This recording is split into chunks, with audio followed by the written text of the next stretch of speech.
കഴിഞ്ഞ എപ്പിസോഡ് കഴിഞ്ഞിട്ട് എങ്ങനെ ഉണ്ടായിരുന്നു? ആൾക്കാർ മുഴുവൻ എന്ത് പറഞ്ഞു? വളരെ നല്ലൊരു റെസ്പോൺസ് ആയിരുന്നു.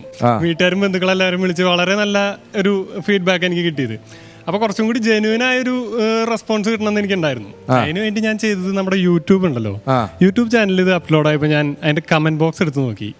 ലവ് യു ഡയാന, ഡയാന ചേച്ചി കിടു, ഡയാന ചേച്ചി സൂപ്പർ, ഒരുത്തൻ 15 പ്രാവശ്യം ഇമ്പോസിഷൻ എഴുതിയിട്ട് ഡയാന ഡയാന ഡയാന. അതോടുകൂടി ഞാൻ ആ പരിപാടി നിർത്തി. അത് നമ്മുടെ വിധിയാ. എന്ത് ചെയ്തു കഴിഞ്ഞാലും അവസാനം ഡയാന ഉടുപ്പൊക്കെ ഇട്ട് വന്നിട്ട് അതിന്റെ ക്രെഡിറ്റും കൊണ്ട് പോകും.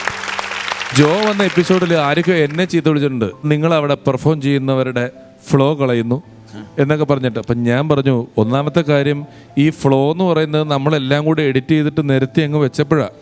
ഇവിടെ വരുന്ന പലരും ആദ്യമായിട്ട് വരുന്ന ആൾക്കാരാണ്. അവരിടയ്ക്കൊന്ന് മറന്നു പോകും. സർ 1 മിനിറ്റ് എന്നൊക്കെ പറയുമ്പോഴാണ് നമ്മളൊരു കഥ പറയും. അപ്പോൾ അവരാലോചിക്കും, അവർ തിരിച്ചു പറയും. അല്ലെങ്കിൽ തന്നെ ഇതൊരു മത്സരമല്ല എന്നുള്ളത് കൊണ്ട് തന്നെ ഈ എപ്പിസോഡുകൾ കാണുന്ന ആൾക്ക് പ്രസാദേട്ടൻ പറഞ്ഞാലും ഞാൻ പറഞ്ഞാലും ഡയാന പറഞ്ഞാലും ജോ പറഞ്ഞാലും നമുക്ക് വേണ്ടത് കണ്ടോണ്ടിരിക്കുന്നവർക്ക് തമാശകൾ കിട്ടിക്കൊണ്ടിരിക്കണം എന്നുള്ളത് മാത്രമാണ്. അങ്ങനെയല്ലേ ജോ? അപ്പോൾ സ്റ്റാർട്ട് ചെയ്യാം. Okay, thank you. നമ്മുടെ എല്ലാവരുടെയും വീട്ടിൽ നമ്മളെ കുറിച്ചുള്ള ഒരു എക്സ്പെക്ടേഷൻ വേഴ്സസ് റിയാലിറ്റി എന്ന് പറയുന്ന ഒരു സംഭവമുണ്ട്. അതാണ് നമ്മുടെ അമ്മ വേഴ്സസ് നമ്മുടെ അച്ഛൻ. അമ്മമാർക്ക് മക്കളെ കുറിച്ച് ഗംഭീര എക്സ്പെക്ടേഷനാണ്. ഈ എക്സ്പെക്ടേഷൻ്റെ ഒരു റേഞ്ച് പറയണമെന്നുണ്ടെങ്കിൽ ഇപ്പം നിങ്ങളൊരു മൊബൈൽ ഫോണാണെന്ന് വിചാരിക്കും. അമ്മയ്ക്ക് നിങ്ങൾ സാധാരണ ഒരു മൊബൈൽ ഫോണല്ല, 4 ക്യാമറയും 256 GB ഹാർഡ് ഡിസ്കും പിന്നെ അങ്ങനെയൊക്കെയുള്ളൊരു iPhone 12 Pro ആണ്. പക്ഷേ അപ്പനറിയാം ഇത് പച്ച ഞെക്കിയാൽ കോൾ എടുക്കാം, ചുവപ്പ് ഞെക്കിയാൽ കട്ട് ചെയ്യാം. അതിന് മാത്രം പറ്റുന്ന ഒരു നോക്കിയ 1100 ആണുള്ളത്. ഇപ്പോൾ എൻ്റെ കാര്യം പറയുകയാണെങ്കിൽ ഞാനിപ്പോൾ ഒരു ഫംഗ്ഷൻ വരുമ്പോൾ വീട്ടിൽ ഒരു 2 വയറ് കൂട്ടി പിരിച്ചൊരു നക്ഷത്രമോ മാലവളവൊക്കെ ഇടുമ്പോൾ അമ്മ അത് കാണുന്നത് ഒരു ഇലക്ട്രിക്കൽ എഞ്ചിനീയർ വളരെ കോംപ്ലിക്കേറ്റഡ് ആയിട്ടുള്ള ഒരു സർക്യൂട്ട് അസംബ്ലി ചെയ്യുന്നതാണ്. താഴെ നിന്നിട്ട് അപ്പം പറയും, ആ കൂട്ടി പിരിച്ചോട്ട് ഇൻസുലേഷൻ ടൈപ്പ് കിട്ടുമ്പോൾ പശയുള്ള സൈഡ് നോക്കി ഒട്ടിച്ചോളും. ഏത് 4 കൊല്ലം എഞ്ചിനീയറിംഗ് കോളേജ് പോയ എന്നോട് ഇൻസുലേഷൻ ടൈപ്പ് പശയുള്ള സൈഡ് ഒട്ടിക്കാൻ നിങ്ങൾക്ക് എങ്ങനെ പറയാൻ തോന്നുന്നു മനുഷ്യൻ? എനിക്ക് ചോദിക്കാൻ പറ്റില്ല.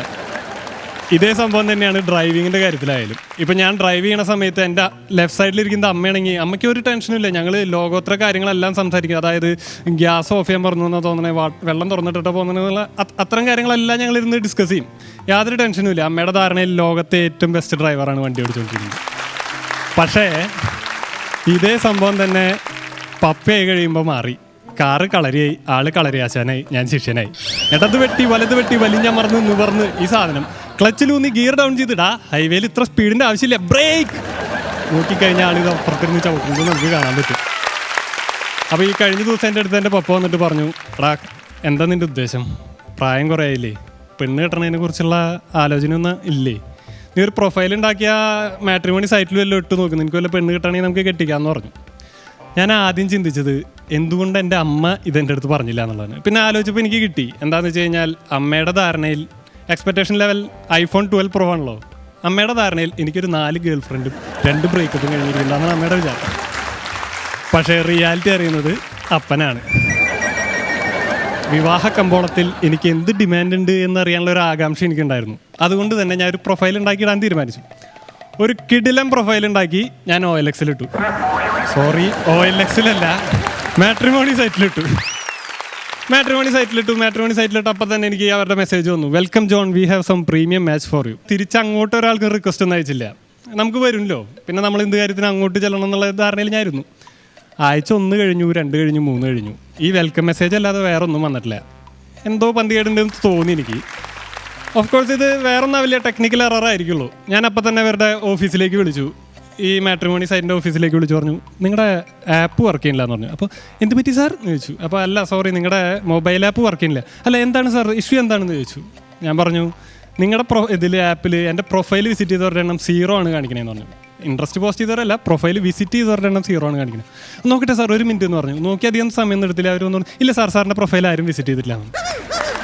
ഇതെനിക്ക് ഉൾക്കൊള്ളാൻ പറ്റാവുന്നൊരു ഇതല്ലായിരുന്നു. വളരെ ഷോക്കിംഗ് ആയിട്ടുള്ളൊരു ഇൻഫർമേഷൻ ഇത്. അപ്പോൾ ഇതൊരു പഠനത്തിന് വിധേയമാക്കേണ്ട ഒരു വിഷയമാണല്ലോ അത്. അപ്പോൾ ഞാൻ എന്ത് തീരുമാനിച്ചു, ഈ ആപ്പിലൊക്കെ ഒന്ന് കയറി നോക്കാം, എന്താണ് ഇതിൻ്റെ പ്രശ്നം എന്നുള്ളതെന്ന് അറിയണമല്ലോ. അതിനുവേണ്ടി ഞാൻ ഈ ആപ്പിൽ കയറി കുറച്ച് പ്രൊഫൈലുകൾ എടുത്ത്, പെൺകുട്ടികളുടെ പ്രൊഫൈൽ എടുത്ത് നോക്കി. ഒരു 4-5 പ്രൊഫൈൽ നോക്കി കഴിഞ്ഞപ്പോൾ എനിക്കൊരു കാര്യം മനസ്സിലാവുന്നത്, ഈ മാട്രിമോണി സൈറ്റുകളുടെ ആപ്പ് എന്നൊക്കെ പറയുന്നത് സത്യം പറഞ്ഞു കഴിഞ്ഞാൽ ആമസോൺ ഫ്ലിപ്കാർട്ടിൻ്റെ സൈറ്റില്ലേ അതിൻ്റെ പക്കാ കോപ്പിയാണ്. അതേ ഫീച്ചേഴ്സാണ് ഇതിലുള്ളത്. അതായത് ഇപ്പോൾ ഒരു പ്രൊഡക്റ്റിന് അതിൽ ആമസോണിലാണെങ്കിൽ നമുക്ക് ഒരു പ്രൊഡക്റ്റ് നമ്മൾ നോക്കി ഒരു ചൂണ്ട നോക്കിയെന്നുണ്ടെങ്കിൽ അവർ ചൂണ്ട നോക്കിയതിൻ്റെ തൊട്ട് താഴെ വന്നിട്ട് പറയും ചൂണ്ട നോക്കിയാൽ എല്ലാവരും കൊളുത്തും നോക്കിയിട്ടുണ്ടെന്ന് പറഞ്ഞിട്ട് കൊളുത്ത് കൊണ്ട് കാണിക്കും.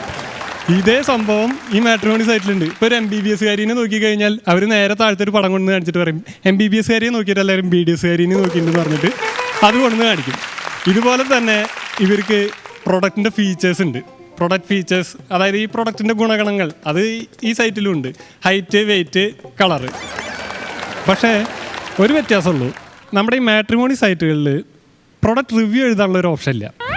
അതാണ് ഈ ആമസോൺ ഒരു ഷോപ്പിംഗ് സൈറ്റ് ആയിട്ടുള്ള ഒരു വ്യത്യാസമുള്ളൊരു സംഭവം.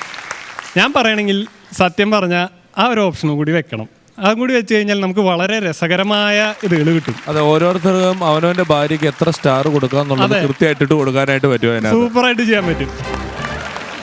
ചിലപ്പോൾ പെണ്ണുകൾ എഴുതിയിട്ടുണ്ടാവും ഞാൻ ഈ സൈറ്റിൽ നിന്ന് ഈ ഒരു പ്രൊഡക്റ്റ് മേടിച്ചു. പ്രൊഡക്റ്റ് ഡിസ്ക്രിപ്ഷനിൽ എഴുതിയിട്ടുണ്ടായിരുന്നത് ഒക്കേഷണലി ഡ്രിങ്ക്സ്, ഒക്കേഷണലി സ്മോക്സ്, വിശേഷ ദിവസങ്ങളിൽ കുടിക്കും, വിശേഷ ദിവസങ്ങളിൽ വലിക്കും.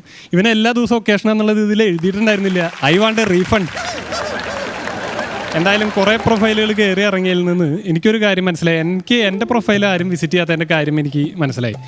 എന്താ കാര്യം എന്ന് വെച്ച് കഴിഞ്ഞാൽ ഈ മാട്രിമോണി സൈറ്റുകളിലെല്ലാം ഏജ് അബവ് 30 എന്ന് പറയുന്നത് എക്സ്പയർഡ് പ്രൊഡക്ട്സ് എന്ന് പറഞ്ഞൊരു കാറ്റഗറിയാണ്. ഒരു പട്ടി ചാത്തം തിരിഞ്ഞു നോക്കില്ല. പെൺകുട്ടികൾ അവരുടെ ചെക്കന് നിശ്ചയിച്ചിട്ടുള്ള പ്രായപരിധി എന്ന് പറയുന്നത് 30 വയസ്സിന് താഴെ. 32 വയസ്സായ പെണ്ണും നോക്കുന്നത് 29 വയസ്സായ ചെക്കന്. 30 വയസ്സുകാർക്ക് ഇതിൽ യാതൊരു സാധ്യതയില്ല എന്നുള്ള കാര്യം എനിക്ക് മനസ്സിലായി. അപ്പം ഞാൻ എൻ്റെ ആത്മാഭിമാനം മാറ്റിവെച്ചു. ചറ പറയെ റിക്വസ്റ്റ് അയച്ചു. അവരെന്നെ അത്ഭുതപ്പെടുത്തിക്കൊണ്ട് വീണ്ടും ചറ പറയെ റിജക്റ്റ് ചെയ്തു. ചിലരൊക്കെ ഇവിടുന്ന് റിക്വസ്റ്റ് സെൻഡ് അടിച്ച വഴി റിജക്ഷനാണ്. എനിക്കൊരുമാതിരി ഞാൻ വീണ്ടും കോളേജിലൊക്കെ എത്തിയ പോലത്തെ ഒരു ഫീലായി തുടങ്ങി. അതായത് ചെന്ന് പറഞ്ഞ വഴിക്ക് താല്പര്യമില്ല എന്നുള്ള കാര്യം മുഖത്ത് നോക്കി പറയാണ്. ഇത് ഗഹനമായൊരു പഠനത്തിന് വിധേയമാക്കേണ്ട വിഷയമാണെന്ന് എനിക്ക് മനസ്സിലായി. അപ്പോൾ ഞാനൊരു ചെറിയ റിസർച്ച് നടത്തി. നമ്മുടെയുള്ള ആവശ്യം. ഈ റിസർച്ചിൽ നിന്ന് എനിക്ക് മനസ്സിലായ കാര്യം നിങ്ങൾക്ക് എല്ലാവർക്കും വേണ്ടി ഞാൻ ഷെയർ ചെയ്യാം. അതായത് ഒരു 25 വയസ്സ് ഒടുങ്ങി 28 ആ ഒരു റേഞ്ചിലുള്ള അത്യാവശ്യം പഠിപ്പുള്ള പെൺകുട്ടികളുടെ പ്രൊഫൈൽ എടുത്തിട്ട് പാർട്ട്ണർ പ്രിഫറൻസ് എന്നുള്ള പേജ് എടുത്ത് നോക്കിക്കഴിഞ്ഞാൽ ഇന്ത്യൻ സിവിൽ സർവീസിൽ ഏതൊക്കെ സർവീസസ് ഉണ്ടെന്ന് നമുക്കറിയാൻ പറ്റും. അതുപോലെ തന്നെ ഈ ഇന്ത്യ മഹാരാജ്യത്ത് ഏറ്റവും ശമ്പളം കിട്ടുന്ന ജോലിയും അതിന് പഠിക്കേണ്ട കോഴ്സുകൾ ഏതാണെന്ന് അതിൽ നിന്ന് കിട്ടും. പലരുടെയും ജീവിത ലക്ഷ്യം തന്നെ കല്യാണം കഴിക്കുക എന്നുള്ളതാണ്. അത്രക്കാരെന്താ ചെയ്യേണ്ടതെന്ന് വെച്ച് കഴിഞ്ഞാൽ 10ാം ക്ലാസ് കഴിയുമ്പോൾ തന്നെ ഈ സൈറ്റിലൊക്കെ കയറി ഒന്ന് നോക്കാം. എന്നിട്ട് അതിൽ നിന്ന് നമുക്ക് പറ്റിയൊരു കരിയർ ഓപ്ഷൻ എടുത്ത് മുന്നോട്ട് പോകുന്നതായിരിക്കും നല്ലത്. ഇത്തരം കാര്യങ്ങൾ മനസ്സിലാക്കിയ സ്ഥിതിക്ക് ഞാൻ എന്ത് ചെയ്തു, ഞാൻ എൻ്റെ പ്രൊഫൈലിൽ വേണ്ട ഭേദഗതികൾ വരുത്തിയിട്ട് രണ്ടാമത് അപ്ലോഡ് ചെയ്തു. ഒരാഴ്ച ഞാൻ വെയിറ്റ് ചെയ്ത് കഴിഞ്ഞപ്പോൾ എനിക്ക് ആ ഹാപ്പി ന്യൂസ് ഇപ്പം അടുത്ത് വന്നു. അതായത് അത് കൃത്യമായ ഡേറ്റ് പറഞ്ഞാൽ ഈ ഒക്ടോബർ 24-ാം തീയതിയാണ് വന്നത്. Happy birthday John, now you are 32, we have some premium match for you. ജോ കുറച്ച് നല്ല OLX കൊണ്ടിട്ടു എന്നൊക്കെ പറഞ്ഞ ഉൾപ്പെടെ വളരെ അപ്ഡേറ്റഡ് ആയിട്ടുള്ള നല്ല തമാശകൾ. എൻ്റെ ഒരു സംശയം ചോദിക്കണത്, ഇത് ജോയുടെ ഒരു ആത്മാംശം ഇതിനകത്തുണ്ടോ? ചെറുതായിട്ടുണ്ട്. മാത്രമല്ല ഈ വിവാഹം കഴിക്കാൻ ആഗ്രഹിക്കുന്നതിൽ 30 വയസ്സ് കഴിഞ്ഞവർ, എക്സ്പയറി ഡേറ്റ് കഴിഞ്ഞവരാണെന്ന് പറയുമ്പം വളരെ ചെറുപ്പമാണെങ്കിലും അയ്യോ എന്ന് പറഞ്ഞൊരു ആത്മകഥം ഇവിടുന്ന് ഞാൻ കേട്ടു. ആണോ? ആ ഒരു തമാശക്ക് ഇവരെല്ലാവരും ചിരിക്കുകയും കൈയടിക്കുകയും ചെയ്യുമ്പം ഡയാനയുടെ ഉള്ളിൽ നിന്ന് മാത്രം അയ്യോ. നമ്മുടെ യൂട്യൂബിലെ കമന്റുകളിൽ ഈ ഡയാന ചേച്ചി ക്യൂട്ട് എന്നുള്ള കമന്റ് തീരണമെന്നുണ്ടെങ്കിൽ ആദ്യം ഡയാനെ നമ്മൾ കെട്ടിച്ചു വിടണം. തീർച്ചയായും അങ്ങനെ കെട്ടിച്ചു വിട്ടാൽ ഈ പ്രശ്നഗതിയിലും ബാക്കിയുള്ളവർ ജോയെ കുറിച്ച് ശ്രദ്ധിച്ചു തുടങ്ങും. കണ്ടസ്റ്റൻസിന്റെ എല്ലാവരുടെയും ആവശ്യമാണ്, എല്ലാവരുടെ ഒരു ആവശ്യമാണ്. ഒരു പൊതു ഹർജി കിട്ടിയിട്ടുണ്ട്. കമന്റ്സ് കിട്ടും പുള്ളിക്ക്, കമന്റ്സ് എല്ലാം പുള്ളിക്ക് സപ്പോർട്ട് ചെയ്ത് കിട്ടും. കല്യാണം കഴിഞ്ഞാൽ റെഡിയാണ് ഉടനെ. ഇനി നമ്മുടെ എപ്പിസോഡ് എല്ലാവർക്കും വേണ്ടി ഒരു ത്യാഗം ചെയ്യാൻ തയ്യാറാണോ? അല്ല, മറ്റാരെങ്കിലും ത്യാഗം ചെയ്യാൻ തയ്യാറാവണമല്ലോ. ഡയന മാരി ചെയ്യണമല്ലോ. ഇപ്പം താങ്കളൊക്കെ ഈ പറഞ്ഞ പോലെ മാട്രിമോണി സൈറ്റുകളിലൊക്കെയാണല്ലോ ഇടുന്നത്. അതിന് മുമ്പ് അങ്ങനെയല്ല, കൂടുതലായിട്ടും പ്രസാദേട്ടനൊക്കെ കല്യാണം ഒരു ബ്രോക്കർ ആയിരിക്കും നടത്തിയത്. ബ്രോക്കർ നമ്മളെ കൊണ്ടുപോകും, അതിന്റെ നമ്മളെ പറ്റി കുറെ പൊക്കി പറയും. അവിടെ ചെന്ന പെണ്ണിനെ കുറിച്ച് കുറെ പൊക്കി പറയും, പെണ്ണിന്റെ അച്ഛനെ കുറിച്ച് പൊക്കി പറയും. ഇങ്ങനെ ഈ പൊങ്ങച്ചത്തിന്റെ മറ്റൊരു മറുവശമാണ് ഈ പെണ്ണ് കാണൽ എന്ന് പറഞ്ഞത്. പ്രസാദേട്ടനെ പറ്റി അവരില്ലാത്ത ഒരുപാട് പറഞ്ഞോ പെണ്ണ് വീട്ടുകാരോട്? ഇതിൽ ഞാൻ പറഞ്ഞു കേട്ടുള്ളൊരു ഇതാണ്, അതായത് ഈ ബ്രോക്കർമാർ വഴി കല്യാണം ആലോചിച്ച് ചെല്ലുമ്പോൾ അവർ പറയും ചെക്കൻ്റെ സ്വഭാവം നല്ലതാണ്. ഈ സ്വഭാവത്തിൽ സ്ട്രെസ് കൊടുക്കുമ്പോൾ പ്രതീക്ഷിക്കേണ്ട കാര്യമാണ്, ചെക്കന് ജോലിയില്ല, സ്വഭാവം നല്ലതാണ്. ഞങ്ങൾ ബോംബെയിൽ ഒരു പ്രോഗ്രാം നടത്താൻ പോയാണ്. അപ്പോൾ എൻ്റെ അടുത്ത് ഈ തൊട്ടടുത്തിരിക്കുന്ന രമേശ് പിഷാരടി പറയുകയാണ്, ഞാൻ പ്രോഗ്രാം കാണാൻ വരാം എന്ന് പറഞ്ഞു. വാശി എന്ന് പറയുന്ന സ്ഥലത്താണ് ഈ പ്രോഗ്രാം. അപ്പോൾ ഒരു 5 മണിയായി. 5 മണിയപ്പോൾ പുള്ളി പറഞ്ഞു, ഞങ്ങൾ ഫ്ലൈറ്റിലാണ് വരുന്നത്, ഇറങ്ങി ഞങ്ങൾ വേറെ പ്രോഗ്രാമിന് വരികയാണ്, എന്നാലും വരാം. ഞാൻ 5:30 മണി 6 മണിയായപ്പോൾ പറഞ്ഞു, എന്താ രമേശ വരുന്നില്ലല്ലോ? അല്ല, ഞാൻ വരുന്നില്ല, വേറൊരു സ്ഥലം വരെ പോവുകയാണ്. ഞാൻ പറഞ്ഞു, ഏത് സ്ഥലമായാലും എന്താ, ഇന്ന് പ്രോഗ്രാമൊന്നുമില്ല, ഇങ്ങോട്ട് കണ്ടിട്ട് പോകാം നമ്മുടെ പ്രോഗ്രാം. ഇല്ലേ, ഞാനൊരു പെണ്ണ് കാണാൻ പോവുകയാണ് എന്ന് പറഞ്ഞു. അപ്പോൾ ഞാൻ ചോദിച്ചു, എവിടെയാണ് കാണാൻ പോകുന്നത്? പൂനെയിലാണ്. ഇനി ഇവിടെ നിന്ന് പോയി വൈകുന്നേരത്തിന് മുമ്പ് അവിടെ എത്തണം, എന്നിട്ട് പെൺകുട്ടിയെ കണ്ടു കഴിഞ്ഞിട്ട് നാളെ നമുക്ക് കാണാമെന്ന് പറഞ്ഞു. അങ്ങനെ ഞങ്ങളുടെ പ്രോഗ്രാം കാണാതെ രമേശ് പോയി പെണ്ണ് കണ്ടു. ആ പെൺകുട്ടിയാണ് രമേശ് കല്യാണം കഴിച്ചിരിക്കുന്ന സൗമ്യ. ഇവിടെ കോമഡി പറയുമ്പോൾ കൈയടിച്ചാൽ മതി, ഓരോരുത്തർ അവരുടെ സങ്കടം പറയുമ്പോൾ ദൈവത്തെ ഓർത്ത് കൈയടിക്കരുത്. എൻ്റെ കല്യാണാലോചനകൾ എനിക്ക് തീരെ ആലോചനകൾ വരാത്തൊരു സമയം കഴിഞ്ഞപ്പോഴത്തേക്ക് ഒരു ദിവസം അച്ഛനമ്മയൊക്കെ പറഞ്ഞു, ഇപ്പം നീയാണ് കൂടുതൽ യാത്ര ചെയ്യുന്നതും ലോകമായിട്ട് ബന്ധപ്പെടുന്നതൊക്കെ, അപ്പം നിനക്ക് നല്ലൊരു പെങ്കൊച്ചിനെ കണ്ടാൽ കെട്ടിക്കുമെന്ന് വരെ പറയേണ്ട ഒരു അവസ്ഥയിലേക്ക് അവരെത്തി. ഈ അനുവാദം കിട്ടി. സംഗതി ഇച്ചിരി വൈകി തുടങ്ങിയെന്ന് മനസ്സിലായപ്പോൾ പിന്നെ ഏത് പെണ്ണെതിരെ വന്നാലും ഒരു പക്ഷെ ഇതായിരിക്കും നാളെ എൻ്റെ ഭാര്യ എന്നുള്ളൊരു ചിന്ത നമ്മുടെ മനസ്സിലുണ്ട്. അതെല്ലാവരും ചിന്തിക്കുന്ന ചിന്ത തന്നെയാണ്. ഇതാണോ എൻ്റെ ഭാര്യയാകാൻ പോകുന്ന പെണ്ണ്, അവൾ കൊള്ളാലോ, അങ്ങനെ ഒരു അന്വേഷണം നടക്കുന്ന സമയം ഈ പരിപാടിയുടെ ഡയറക്ടറായിട്ടുള്ള ഹരി ഞാനും അന്നും ഇന്നും വളരെ വലിയ സുഹൃത്തുക്കളാണ്. അന്ന് ഞാൻ ചെയ്തുകൊണ്ടിരുന്ന ഒരു ബ്ലഫ് മാസ്റ്റേഴ്സ് എന്ന് പറഞ്ഞ പരിപാടിയുടെ അപ്പോഴത്തെ പ്രൊഡ്യൂസർ ഹരിയാണ്. ആദ്യം ഒരു അനിലായിരുന്നു. ഹരി അപ്പോൾ പ്രൊഡ്യൂസ് ചെയ്തുകൊണ്ടിരിക്കുമ്പോൾ ഹരി എന്നോട് പറഞ്ഞു, എടാ ഞാനൊരു കാര്യം ചെയ്യാം, എൻ്റെ പരിചയത്തിലൊരു പെണ്ണുണ്ട്, ഞാൻ അവരുടെ വീട്ടുകാരോടൊന്ന് സംസാരിച്ച് നോക്കാം, അവളെ കെട്ടുവാണ് കെട്ടിക്കുക എന്നൊക്കെ പറയാമെന്നൊക്കെ പറഞ്ഞു. പക്ഷേ എങ്ങനെ ഇൻട്രൊഡ്യൂസ് ചെയ്യണമെന്നൊക്കെ അറിയാതെ എറണാകുളത്തൊരു സർപ്രൈസായിട്ട് ഇവനൊരു വീട്ടിൽ വിളിച്ചു. ഉണ്ടാ പെങ്കൊച്ചിനുണ്ടാ എന്തൊക്കെയുണ്ട് വിശേഷങ്ങൾ എന്നൊക്കെ ചോദിച്ചിട്ട് ഈ വിഷയം അവതരിപ്പിക്കാൻ വേണ്ടിയാണ്. അപ്പോൾ ഒരു ഇൻട്രൊഡക്ഷൻ വേണ്ടിയിട്ട് എന്നോട് പറഞ്ഞു, പിന്നെ ടി വിയിൽ ഈ വൈകുന്നേരം 5:30 മണിക്കൊരു പരിപാടിയുണ്ട്, അത് കാണാറുണ്ടോ എന്ന് ചോദിച്ചു. ആ വല്ലപ്പോഴും അങ്ങനെയൊക്കെ കാണും, ഇന്നത്തെ എപ്പിസോഡ് ഒന്ന് കാണൂ, ഞാൻ എന്നിട്ടൊരു കാര്യം പറയാം. അപ്പോൾ എന്നെ ആദ്യം കാണണമല്ലോ, അതിന് വേണ്ടിയിട്ടാണ് ഇന്നത്തെ എപ്പിസോഡ് ഒന്ന് കാണൂ എന്ന് പറഞ്ഞു. അപ്പോൾ ഞാൻ മാർത്താണ്ഡവർമ്മ രാജാവൊക്കെ ആയിട്ടുള്ളൊരു എപ്പിസോഡൊക്കെ ഷൂട്ട് ചെയ്ത് വെച്ചിട്ടുണ്ട്, 2-3 എഡിറ്റ് ചെയ്ത് കൊടുത്തിട്ടുണ്ടല്ലോ. അങ്ങനെ നിന്നു.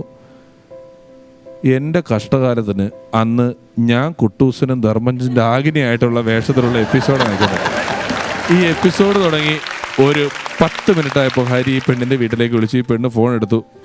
ഹരി അറിയുന്നില്ല, ഒന്നും അറിയുന്നില്ല. ഹരി വിളിച്ചു, ഇപ്പൊ പരിപാടി കണ്ടോണ്ടിരിക്കുവാണോ എന്ന് ചോദിച്ചപ്പോൾ ആ പെണ്ണ് പറഞ്ഞു, എൻ്റെ ഹരിയേട്ടാ ഞാനൊരു 2 or 3 minutes കണ്ടു, അൺസഹിക്കബിൾ ആണ്, അത് കൂടുതൽ അത് കണ്ടോണ്ടിരിക്കാൻ വേണ്ടി പറ്റില്ല എന്ന് പറഞ്ഞപ്പോൾ ഇവൻ എൻ്റെ ഹരിയേട്ടൻ പറയൂ, എന്തിനാ എന്നോടത് കാണാൻ പറഞ്ഞത്? ഇപ്പൊ ഹരി പറയാം, ഒന്നുമില്ല, വെറുതെ ഒരു പരിപാടി കാണാൻ പറഞ്ഞാൽ.